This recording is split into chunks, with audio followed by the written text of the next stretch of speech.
እግዚአብሔር ያለባት አህያ እኮ ልብስ ሲነጠፍላት አየን። በመልካም ስፍራ መገኘት ራስን መልካም ማድረግ። እንደ ህዝብ ስናስብ፣ እንደ ማህበረሰብ ስናስብ ዲያብሎስ ሳይቀር ይመራናል። አንዳንድ ጊዜ ይኸው ከመቃብር መጥቶ ሲናገር ተሰማኩ። ደብረ ታቦር ለመሆኑ በሐዲስ ኪዳን የምን ምሳሌ ነው? ቤተክርስቲያን የሁሉም ቤት ናት። አሁን ያልኋቸው ሁሉ ቤተክርስቲያን ውስጥ ይኖራሉ። ስንሄድ ንፍሮ በልተን ልንመለስ ብቻ አይደለም፣ ይግለጽላችሁ እንድንላቸው ፈልገው ነው የሚጠሩ። ከበሮ ይዞ ሰፈር ለሰፈር መዞር ዓለም ደረጃም ዲያብሎስ ከሚመራው ማህበረሰብ በላይ የተሸነፈ ማህበረሰብ የለም። እግዚአብሔር ያለበት ቦታ ለአማኞች መኖሪያነት ምቹ ነው።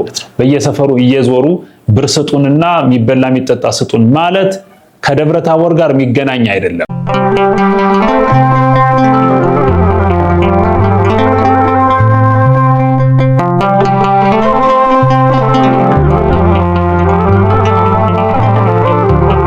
በስመ አብ ወወልድ ወመንፈስ ቅዱስ አሐዱ አምላክ። የተከበራችሁና የተወደዳችሁ መላ ኦርቶዶክሳውያን በያላችሁበት ለበዓለ ደብረ ታቦር እንኳን አደረሳችሁ። በዕለቱ ለደቀ መዛሙርት የተገለጸው ምስጢር ለሁላችን ይድረሰን። ደብረ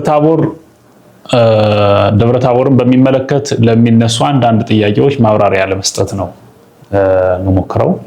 ደብረ ታቦር እንግዲህ እንደሚታወቀው የአንድ ተራራ ስም ነው።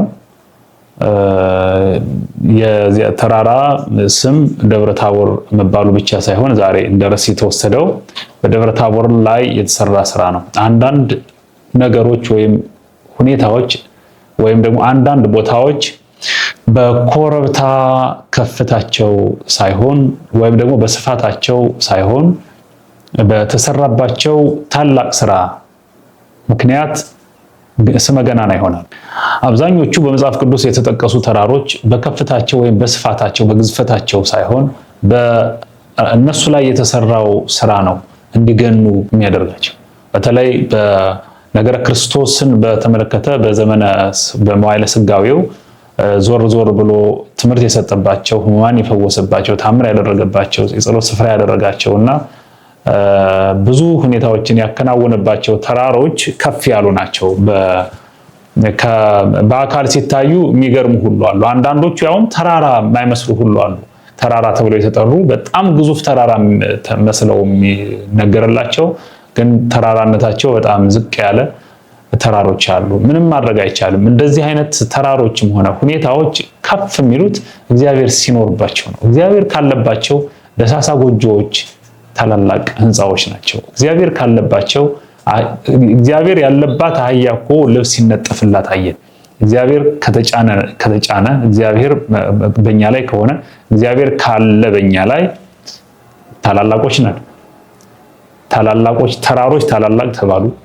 ስመ ገናና ተግባረ ገናና ሆኑ። ብቻ የእግዚአብሔር ማረፊያ የሆኑት ሁሉ ታላቅ ነው መገለጫቸው። ደብረ ታቦር ታላቅ ምስጢር የተገለጠበት ነው።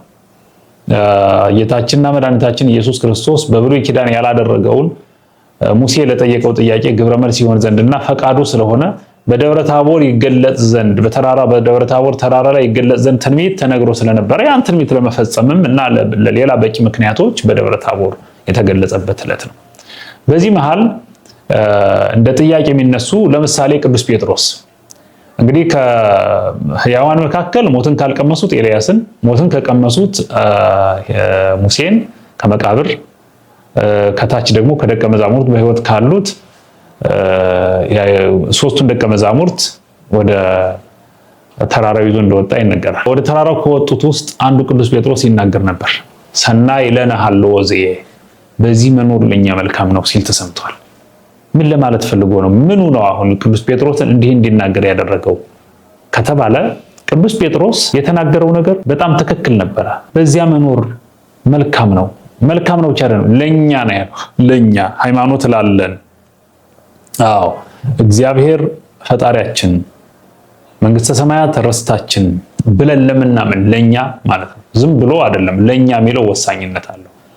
ሃይማኖት ላላቸው ሰዎች ማለት ነው። ሃይማኖት የሌለው እግዚአብሔር አምላኩ መንግስተ ሰማያት ርስቱ እንደሆነች ለማያምን እኮ ያ ቦታ መልካም ላይሆን ይችላል። ለጴጥሮስና ለጴጥሮስ ሐሳቤ ለጴጥሮስ መንፈሳዊ ሐሳቤ ያ ቦታ መስፈርቱን ያሟላ ቦታ ነው። እንደ ምሳሌ ስንወስድ በዋናነት በዚያ ቦታ እግዚአብሔር አለ። እግዚአብሔር ያለበት ቦታ ለአማኞች መኖሪያነት ምቹ ነው ማለት ነው። አማኞች ኦርቶዶክሳውያን ለመኖሪያነት የምንመርጣቸው ቦታዎች መስፈርታቸው እግዚአብሔር ያለባቸው መሆን ነው። እግዚአብሔር ካለባቸው እነዚያ እግዚአብሔር ያለባቸው ተራሮች ደልዳላ ሜዳዎች ናቸው። ሸለቆዎች ሰገነቶች ናቸው። ሐይቆች የተደለደሉ ናቸው። ብቻ እግዚአብሔር ይኖርባቸው። ደብረ ታቦር ተራራ ላይ ቅዱስ ጴጥሮስ የሆነው ሁሉ አየና በዚህ መኖር ለኛ መልካም ነው ብቻ ሳይሆን ወደ ተግባር ገባ። ንግበር ሰለስተ ሰቃሎ 3 ቤቶች እንስራ ብሎ ለኔ ሳይል አንድ ላንተ፣ አንድ ለኤልያስ፣ አንድ ለሙሴ እኛ የሐዲስ ኪዳን እዚህ ልጆች ነን ጭምር ሚል ይመስላል። በክብር እንግድነት ለተገለጡት በታምር ለተገለጡት የጴጥሮስ የዮሐንስና የያዕቆብ መገለጥ በታምር አይደለም። የኤልያስና የሙሴ መገለጥ ግን በታምር ነው። ያኛው ከመቃብር ያኛው ከብሔረ ሕያዋን መምጣት በተአምር እንጂ በአሰራር አይደለም። ስለዚህ ለዚህ ምን እንዲሆን ለኤልያስ ላንተና ለሙሴ ቤት እንስራ ብሎ ለመድኃኔዓለም ጥያቄ ያቀረበ በቅዱስ ጴጥሮስ ቅንነት በተሞላበት አነጋገር መድኃኔዓለም በዚያ የሚኖር እነሱም በዚያ የሚኖሩ አይነት የመሰለው ነገር አለ። ስለዚህ በዚህ መኖር ለኛ መልካም ነው ብሎ እንዲናገር ያስደረገው የረዳው መንፈስ ግን ትክክለኛ መንፈስ ነበር። በዚያ ማን አለ? እግዚአብሔር አለ። በዚያ ማን አለ? የእግዚአብሔር የሆነ ሁሉ አለ። የቸርነቱ መገለጫ የሆኑ በዚያ ኤልያስ አለ፣ በዚያ ሙሴ አለ፣ በዚያ ራሳቸው ሐዋርያት አሉ፣ በዚያ ታላቅ ምስጢር አለ። ስለዚህ ለክርስቲያኖች መኖሪያነት ለሥርዓተ አምልኮ ምርጥ ቦታ መሆኑን ካረጋገጠ በኋላ በዚህ መኖር ለኛ መልካም ነው። ስለዚህ ልክ ነበር ጴጥሮስ እና መስፈርቱ የእግዚአብሔርና የእግዚአብሔር የሆኑ ነገሮች ድንቆች መኖራቸው መሰረት አድርጎ ስለሆነ የተናገረው ቦታውን መልካም ያስብላሉ። እነዚህ ቦታን መልካም የሚያስብሉ ነገሮች የእግዚአብሔር የሆኑ ነገሮች ናቸው። የሚጸለይባቸው ቦታዎች፣ የሚሰገድባቸው ቦታዎች፣ የሚሰበክባቸው ቦታዎች፣ ስርዓተ አምልኮ በጥቅሉ የሚከናወንባቸው ቦታዎች መልካም በሚል የማዕረግ ስም ይጠራሉ። መልካም በሚል ማዕረግ ስም የሚጠሩ ቦታዎች የእግዚአብሔር ማደሪያዎች ናቸው። በእነዚያ መገኘት ደግሞ እኛንም መልካም ያደርገናል። በመልካም ስፍራ መገኘት ራስን መልካም ማድረግ። ስለዚህ ያለበት ምክንያት ይሄ ነው። በሌላ በኩል ሙሴና ኤልያስ በዚያ ሲነጋገሩ ታዩ የሚለው ግን አይገርምም ወገኖቼ? ሙሴ እኮ ሞቷል፣ ተቀብሯል እኮ እስራኤል ዘሥጋን አሻግሯል። እግዚአብሔር ቸርነት በሱ መንፈሳዊ የመምራት ብቃት ከግማሽ ሚሊዮን በላይ የሚሆን እስራኤል ዘሥጋን ባሕረ ኤርትራን ከፍሎ በያዘው መቋሚያ ከፍሎ ያሻገረ ቅዱሱ ሙሴ በቀጥታ የሙሴ መቃብር አይታወቅም። በነገራችን ላይ የሆነ አካባቢ ይጠራል እንጂ እሱ የተቀበረበት የሙሴ መቃብር ይሄ ነው ተብሎ አይታወቅም። ለምን? ከመ ኢያምልክዎ ደቂቀ እስራኤል በከመ አምለኩ ስብሖ ለአብ በኮሬብ። ህዝብ አንዳንድ ጊዜ በጅምላ ይነዳል። ዕውቀት ያነሰው ማህበረሰብ የሚሄድበትንም የሚመጣበትንም አያውቅም። የሆነ ጊዜ የተፈጠረው እሱ ነው። ሙሴ ያረፈ የሞተ ጊዜ እስራኤል ተሰብስበው የት አለ እያሉ ይፈልጉ ነበር። ሊያመልኩት አምላካችን ነው ብለው የተቀበረበት መቃብር ድረስ ሄደው ሊሰግዱለት ሲሉ እግዚአብሔር የተቀበረበትን መቃብር ደብቆ ነበር። ትክክል ነው እግዚአብሔር የምንለውም ለዚህ ነው። የእግዚአብሔር አሰራር ሁልጊዜም ትክክል ነው። ያን ጊዜ የህዝቡን መደናበር የአምልኮ ጣዖት፣ ሰውን ማምለክ ጣዖት ማምለክ ነው። በነገራችን ላይ ያልተገባ አምልኮ ይባላል። በእግዚአብሔር ቦታ ሰውን መተካት አምልኮ ጣዖት ነው። ስለዚህ ሙሴን ለማምለክ ህዝቡ ሲደናበር ግራ ሲጋባ የተመለከተ ዲያብሎስ ኑ እኔ ላሳያችሁ ብሎ ሙሴ ወደ ተቀበረበት መቃብሩን ሊያሳይ እየመራው ህዝብ ሄዶ ነበር። እንደው አንዳንድ ጊዜ እኮ ይገርማል። እንደ ህዝብ ስናስብ፣ እንደ ማህበረሰብ ስናስብ ዲያብሎስ ሳይቀር ይመራናል። አንዳንድ ጊዜ ዲያብሎስ ሳይቀር እኮ መሪያችንን እንኳን ዲያብሎስ ሆኖ የኖርንበት ዘመን ይፈጠራል። አንዳንድ ጊዜ በህይወት ታሪካችን ውስጥ ማለት ነው። ይሄው አየን እኮ ህዝበ እስራኤል ዲያብሎስ እየመራው ተጓዘ። ወደ የት? ሙሴ ወደ ተቀበረበት ወደ መቃብር ነው። ዲያብሎስ የሚወስደው ወደ መቃብር ነው። እግዚአብሔር የሚወስደን ግን ወደ ገነት ነው። ዲያብሎስ ሲመራን መጨረሻችን መቃብር ነው። እግዚአብሔር ሲመራን ግን ሙሴ ሲመራን ግን መዳረሻችን ገነት ነው። መዳረሻችን ከነዓን። ሙሴ ሲመራን መዳረሻችን ከነዓን፣ እግዚአብሔር ሲመራን መዳረሻችን አማናዊቷ ከነዓን ገነት ናት። ዲያብሎስ ሲመራን ግን መዳረሻችን የሰው መቃብር ነው። ወገኖቼ ዲያብሎስ እንዳይመራን መጠንቀቅ አለብን። በህይወት ዘመናችን በግልም በጋራም በተቋምም በመዋቅርም ደረጃ በሀገርም በዓለም ደረጃም ዲያብሎስ ከሚመራው ማህበረሰብ በላይ የተሸነፈ ማህበረሰብ የለም። ዲያብሎስን ከኛ ያርቅልን ነው የምንለው በዚህ አጋጣሚ። ስለዚህ እየመራ ዲያብሎስ ይህን ህዝብ ወደ ሙሴ መቃብር ወሰደው። ቅዱስ ሚካኤል ግን ከእግዚአብሔር ተልኮ መጣ። ስለ ሙሴ ስጋ በተከራከሩ ጊዜ ይላል መጽሐፍ ቅዱስ መልእክተ ይሁዳ የምትባል አንድ ምዕራፍ አለች። በሷ ውስጥ ሲናገር የስድብ ቃል አልተናገረም ይለዋል ቅዱስ ሚካኤል። የስድብ ቃል አልተናገረም፣ እግዚአብሔር የገስጽህ ብቻ ነው ያለው ዲያብሎስን ማለት ነው።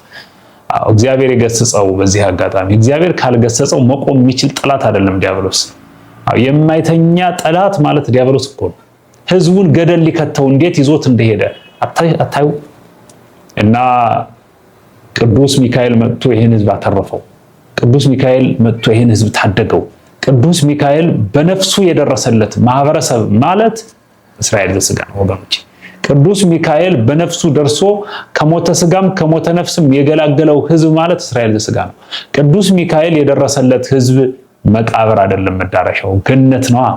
ወደ ገነት ነው የሚገባው። ትናንት ባህር ከፍሎ ያሻገረ ቅዱስ ሚካኤል ያሻገረውን ህዝብ ዛሬም ወደ ሙሴ መቃብር ሄዶ ሙሴን ከመቃብር ቀስቅሶ ባይነሳለት እንኳን ሲሰግድለት ማየት አልፈልግም ቅዱስ ሚካኤል። ወገኖቼ በህይወታችን ሁሉ ቅዱስ ሚካኤል በነፍሳችን ይድረስልን። ቅዱስ ሚካኤል ይምራን። አማላጅነቱ ከሁላችን ጋር ይሁን የምንለውም ለዚህ ነው እና ሙሴ የተቀበረበት መቃብር ዋናው ቦታ አይታወቅም፣ አካባቢው ነው እንጂ ነው ያልኩት።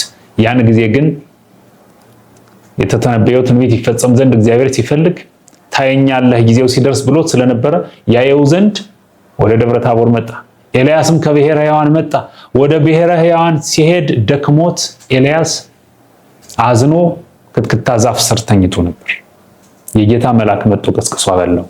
በዚያ ምግብ ምክንያት ወበኃይለ ውእቱ እክል ሆረ ኤልያስ 40 መዓልተ ወ40 ሌሊተ ምስለ ሰናብቲሆሙ 40 ቀን 40 ሌሊት ሰንበታትን ጨምሮ ሳይበላ 40 ቀን እንዳንበላ ሊያደርግ የሚችል ምግብ አለ። ለካ እግዚአብሔር የሚልከው ምግብ መድኃኒት ጭምር ነው፣ ኃይል ይሰጣል።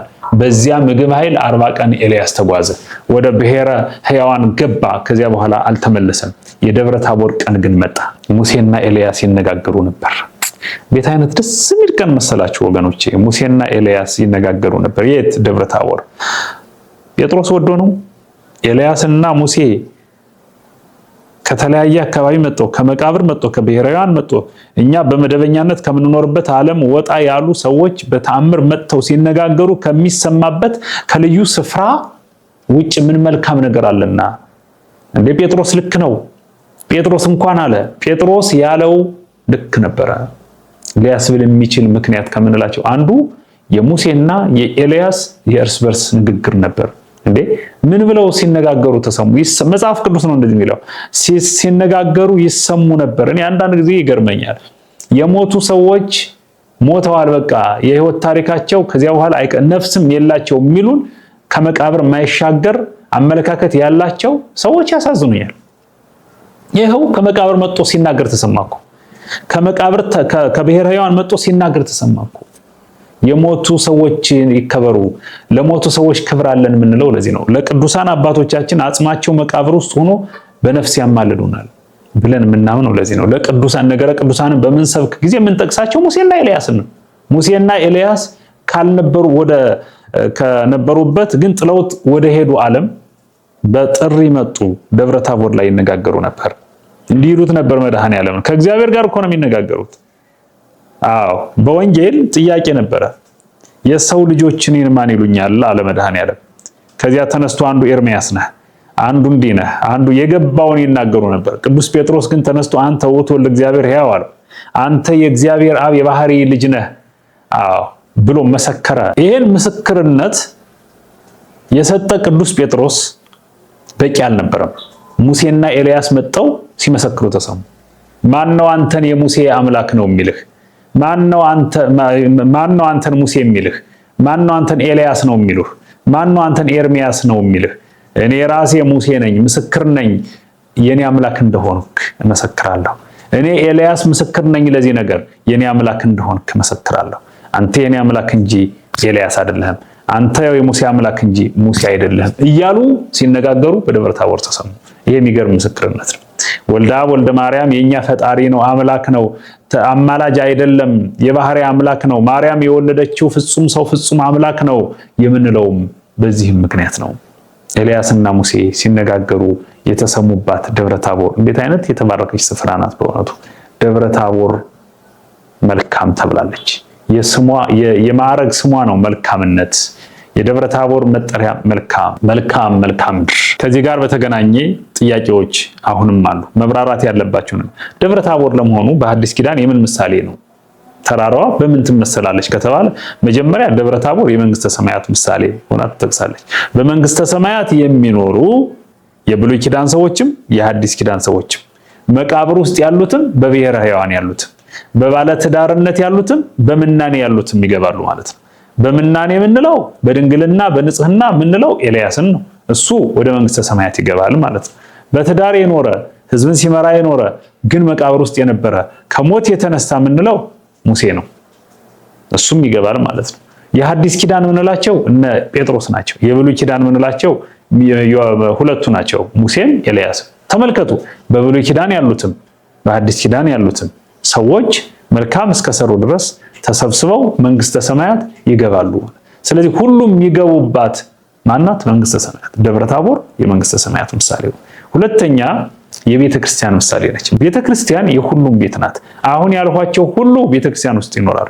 መንፈስ ኤልያስ በመንፈስ ሙሴ በመንፈስ ቤተ ክርስቲያን ውስጥ አሉ። ጴጥሮስ እና ሌሎቹም በመንፈስ አሉ። የግድ መሞት ያለ መሞት አይደለም የጽድቅ ጉዳይ፣ የቤተ ክርስቲያን መኖር ጉዳይ። ቤተ ክርስቲያን ውስጥ የሚኖሩ በህይወት ያሉ ሊቃውንት ብቻ ሳይሆን በህይወት የሌሉ ሊቃውንት መንፈስም ነው። ዛሬ ቤተ ክርስቲያን ውስጥ ማህሌቱ ላይ ስንሄድ ቅዱስ ያሬድ በመንፈስ አለ። አውደ ምሕረት ላይ ስንሄድ ቅዱስ ጴጥሮስ በመንፈስ አለ። ቤተ መቅደስ ስንሄድ አሮን በመንፈስ አለ። ክርስቶስም በመንፈስ አለ። ክርስቶስን ከፍጡራን ጋር ለማነጻጸር አይደለም። ቀዳሴያኑ እነ ቅዱስ ጴጥሮስ ዛሬም መቅደስ ውስጥ አሉ። ስለዚህ የቤተ ክርስቲያን ምሳሌ። ሌላው የቤተ ጉባኤ የደብረ ታቦር ምሳሌ ነች። ደብረ ታቦር ምስጢር የተገለጠባት ቦታ ናት። ቤተ ጉባኤም በዓለም የማይታወቅ ተነግሮ የማይታወቅ ምስጢር የሚገለጽባት የሚነገርባት ቦታ ናት ቤተ ጉባኤ። ስለዚህ ቤተ ጉባኤ የደብረ ታቦር ምሳሌ ነው። ከዚህ ጋር ተያይዞ ደቀ መዛሙርት ዝክር ይዘክራሉ። ለምንድን ነው የሚዘክሩት የሚል ጥያቄ ቢኖር በደብረ ታቦር ለደቀ መዛሙርት የተገለጠ ምስጢር እንዲገለጽላቸው ደቀ መዛሙርቱ ዝክር ይዘክራሉ። ያላቸውን ከማህበረሰቡ ያገኙትን ነው ያላቸውን ሳይሆን ከማህበረሰቡ የተቀበሉትን መልሰው ለማህበረሰቡ ይዘክራሉ። ማህበረሰቡ ምስጢር ይግለጽላችሁ ብሎ እንዲጸልይላቸው እንዲመርቃቸው ነው። ሰው ማህበረሰቡ በልቶ ጠጥቶ እንዲሄድ አይደለም ግብዣ ወይም ዝክር የሚጠራው። በየአብያተ ክርስቲያናቱ በተለይ በከተማ አብያተ ክርስቲያናት ወደ አብነት ትምህርት ቤቶች ምዕመናን ከቅዳሴ በኋላ እንዲመጡ ጥሪ ይተላለፋል። ስንሄድ ንፍሮ በልተን ልንመለስ ብቻ አይደለም፣ ይግለጽላችሁ እንድንላቸው ፈልገው ነው የሚጠሩ። ይግለጽላችሁ እንድንላቸው ነገ ጳጳስ፣ ሊቀ ጳጳስ፣ ነገ ቅዱስ ፓትርያርክ፣ ነገ ሊቀ ሊቃውንት፣ ነገ ካህን፣ ነገ ዲያቆን ሆነው አገልግሎት የሚሰጡበት እድል ፈንታ ጽዋ ተርታ እንዲመቻችላቸው እንድንመርቃቸው ነው የሚጠሩ። አብጽሖ ካይበ ሀበዘ አቢ ማዕረገ ሲመተ ክህነት እንድንላቸው ነው የሚጠሩን። ስለዚህ ምስጢር እንዲገለጽላቸው ዝክር ያዘጋጃሉ፣ እንድንመርቃቸው ይጠሩናል። መነሻቸው ደብረ ታቦር ነው። ደብረ ታቦር ላይ የሆነው ነው። በተጨማሪም በዚህ አጋጣሚ በደብረ ታቦርን በዓል ምክንያት በማድረግ ደቀ መዛሙርቱ ከዚህም ምናልባት በጎ መስሏቸው ይመስለኛል ከበሮ ይዘው በየሰፈሩ እየዞሩ ሳንቲም የሚለምኑ እና እንቅስቃሴ የሚያደርጉ ደቀ መዛሙርት ይታያሉ። ይሄ ልክ አይደለም። የኦርቶዶክሳዊት ቤተክርስቲያን አስተምሮ አይደለም። ከበሮ ይዞ ሰፈር ለሰፈር መዞር ልክ አይደለም። ኦርቶዶክሳዊት ቤተክርስቲያን አላስተማረችው። ይሄን ስናገር አሁን የሚያኮርፍ ደቀ መዝሙር የሚከፋውም ሊኖር ይችላል። መከፋት አይደለም ሌላም ሊሆን ይችላል። ልክ አይደለም። ኦርቶዶክሳዊት ተዋሕዶ ቤተክርስቲያን አትፈቅድም። ከበሮ ይዘን በየሰፈሩ እየዞርን እየዘመርን ገንዘብ መሰብሰብ ልክ አይደለም። ወይም ደግሞ ከበሮ ይዘን እየዞርን ወንጌል የምንሰብክ ከሆነ አንድ ነገር ነው፣ እሱ መታደል። ከበሮ ይዞ ተደራጅቶ ሻሽ ጠምጥሞ ካባ ለብሶ በየሰፈሩ እየዞሩ ይሄ የመምህራንም መሰረታዊ ክፍተት ነው እያምናለሁ። መምህራን፣ የአብነት መምህራን ደቀ መዛሙርቶቻችሁ እንደዚህ አይነት ትምህርት አታስለምዷቸው፣ አታስተምሯቸው። እናንተ ሳታውቁ ከሆነም የነገር እየሆነ ያለው ማወቅ አለባችሁ። ተማሪዎቻችሁ ስህተት እየሰሩ ነው፣ ምዕመኑንም እያወናበዱት ነው። ከኦርቶዶክስ ቤተክርስቲያን አስተምሮ ውጭ የሆኑትም እየሳቁብን ነው፣ እየነቀፉን ነው፣ ለማኞች እያሉን ነው፣ አጭበርባሪዎች እያሉን ነው። ሻሽ ለብሶ ከበሮ ይዞ በየሰፈሩ እየዞሩ ብር ስጡንና የሚበላ የሚጠጣ ስጡን ማለት ከደብረ ታቦር ጋር የሚገናኝ አይደለም። ራሱን ችሎ በእንተ ስማ ለማርያም ማለት ግን ተፈቅዷል። ይሄ ነውርም ኃጢአትም አይደለም። ሊቃውንት የወጡበት ዋና መንገድም ይሄ ስለሆነ እና ደብረ ታቦር የመለመኛ ቀን ሳይሆን ደቀ መዛሙርት ዝክር የሚዘክሩበት እንጂ ዝክር የሚዘከሩበትም ቀን አይደለም። እዚህ አጋጣሚ እጅግ ለመሳሳላችሁ፣ ለመወዳችሁና ለማከብራችሁ በመላ ኢትዮጵያ በመላ ዓለም በየአብነት ትምህርት ቤቱ ቁንጫው፣ ተዋኑ፣ ረሃቡ፣ ብርዱ፣ ሌላም ስቃዩ፣ ፈተናው እያሰቃያችሁ የነገዋን ቤተክርስቲያን ለመረከብ ዋጋ እየከፈላችሁ ያላችሁ ያለ ደም ሰማዕት ወይም ሰማዕታት ዘንበለ ደም ጭምር የምትባሉ ስንቱን ነገር ታግሳችሁ ከታጋይ ውሻ ጋራ እየታገላችሁ ሃይማኖታችሁን ለማስቀጠል ለቀጣዩ ትውልድ የቤተ ክርስቲያንንም እድሜ ከእግዚአብሔር ቸርነት ባሻገር ለማስቀጠል ለማርዘም ዋጋ እየከፈላችሁ እየተማራችሁ ላላችሁ ደቀ መዛሙርት ይግለጽላችሁ። እንኳን አደረሳችሁ። ሰላም ለእናንተ ይሁንላችኋለሁ። መልካም የደብረ ታቦር በዓል ይሁንልን።